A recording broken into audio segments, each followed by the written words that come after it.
The number one quarterback in America could be coming off the board soon. 5-star quarterback Bryce Underwood from Belleville, Michigan. He's the number one QB in the 2025 class, and he's the number one overall player in the country as well. And on Monday, Underwood announced a major cut. He slashed his list of offers down to a top 7.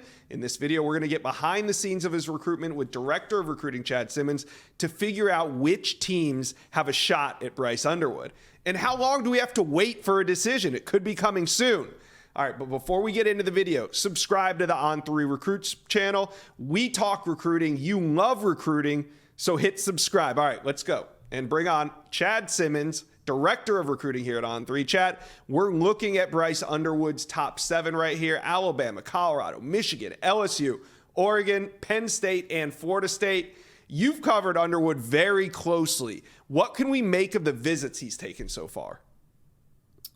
I think Bryce is very smart. He has a great support group around him. They have a plan in place. They want to make sure they check every box that they're looking for in a program as they evaluate their different options. Obviously, he's been to games? I think Colorado, LSU, and Penn State so far this season. We went to Michigan late in July for their barbecue right there 30 minutes from home in Ann Arbor. So I think obviously they're just doing their homework, checking the boxes, talking FaceTime with coaches, see how the family feels on the environment, asking the needed question they want to find answers to as they move closer to that decision. What makes Underwood our On3 number one overall player in the 2025 class? I mean, you talk about checking boxes. He does that as a quarterback, as a 5-star elite athlete, playing the quarterback, most important position in all of football. So you look at his size, his measurables, the intangibles, 2-time state champion, going for a 3-peat this year as a junior in high school, mature beyond his age, off the field. Obviously has the live arm. He has the mobility. He's a big kid. He's a leader. He's a winner. He checks so many boxes for us, Charles Power, Cody Belair, and our staff here at On3. But he's a guy that to me is kind of like a no-brainer. When you look at him for the first time, you see him throw the ball around, put the tape on, watch 3 clips. You offer that kind of kid. All right. Now, as far as his recruitment goes, Bryce Underwood does a very good job of not tipping his hand. But I want to know, if you had to put the teams in his top 7 into tiers, who would be tier 1? Who's in tier 2? Is there a tier 3? How do you break it down? I mean, is there a tier 2, Josh? I don't know about their tier 3 or not, but tier 1 has to be LSU and Michigan. I think people that follow recruiting, like recruiting, read about recruiting, listen to guys like yourself, know that LSU and Michigan are battling at the top. There's no doubt about that. He's been to LSU 4 times. He was there over the summer, back for the Auburn game. He's taken his family with him each time. He loves Joe Sloan. He loves the offensive scheme they run. And obviously he's paying very close attention to what Jaden Daniels is doing this year in that system as well, leading the nation in offensive category as far as putting the most yards out there. So that plays a role. Then you got Michigan, 30 minutes from home. He's been there the most, 10 plus times, throughout his recruitment. The biggest question about Michigan is he has not been there for a game this season. Does that matter? Right now, he's looking to maybe be there for the Ohio State game. But if things go well for Belleville, they'll be playing the state championship game that weekend as well. So that's the one question there. He loves Kirk Campbell. The family does. The relationships are there. And LSU and Michigan battling tight for that top spot. If you're talking about tier 2, I would talk about maybe Penn State. He's been there a handful of times. Quarterback analyst Danny O'Brien's very involved there. He was there for the whiteout game against Iowa earlier this year in September. The communication, I've confirmed, goes on there and stays pretty consistent there. And, he's been to Colorado. They took A.J. Hill, a 2025 quarterback. Other schools are in the mix. If there is that tier 3, maybe that school that's lurking a little bit, I would say watch Florida State. He has never been there.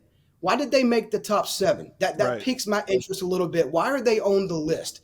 There's other schools he's been to, maybe Michigan State or someone local could have made that list. Maybe just 6 schools. FSU's he's never had him on campus before, but there's some communication there. I haven't heard their name tied to him. So if he pops up in Tallahassee one day, keep an eye on that. All right. Now, let's rewind it a little bit because he is from Michigan. Like you said, He's 30 minutes away from campus, and they've been a constant in his recruitment really since he emerged on the scene. But how much of what's happening at Michigan could impact things with Underwood? I think he's keeping an eye on that, but I don't think that's at the forefront based on what I'm being told. He's evaluating each school from top to bottom, inside and out. He knows coaches make moves, coaches stay, some go.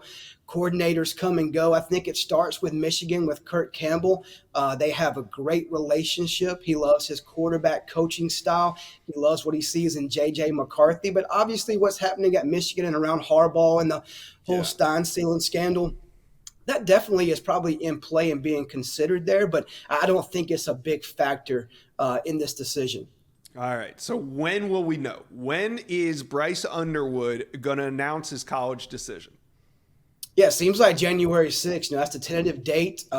He's talked about it. He confirmed with our Zach Libby again over the weekend from the Wolverine, our Michigan site, and everything seems to be pointing at less than 2 months away from a decision from the number one player in the 2025 class. And unless something changes, LSU and Michigan will duke this out for about 7 or 8 more weeks as he makes that decision. Yeah, it's crazy to think the number one player in the 2025 class is going to come off the board in under 2 months. So, Chad, last question. Just in your opinion, do you think as it stands today, Underwood knows where he's going right now? I don't, Josh. I don't think he knows. Does he have a leader? Does he have a favorite? I think all kids have leaders. They won't always say, I have a top school or 1, 2, 3, 4. But it's like us back in our high school days. Who's the prettiest girl? Who's your number one girlfriend? 2, 3, 4, 5. I mean, we all have favorites. That's just common sense. I think based on doing some digging, talking to people tied to his camp, I would lean slightly, very slightly towards maybe LSU, like 51-49 over Michigan today. But this one I do think still is far from over. There'll still be some heavy discussions made, some questions asked from Underwood's camp to each school on his list as they prepare to make that big decision.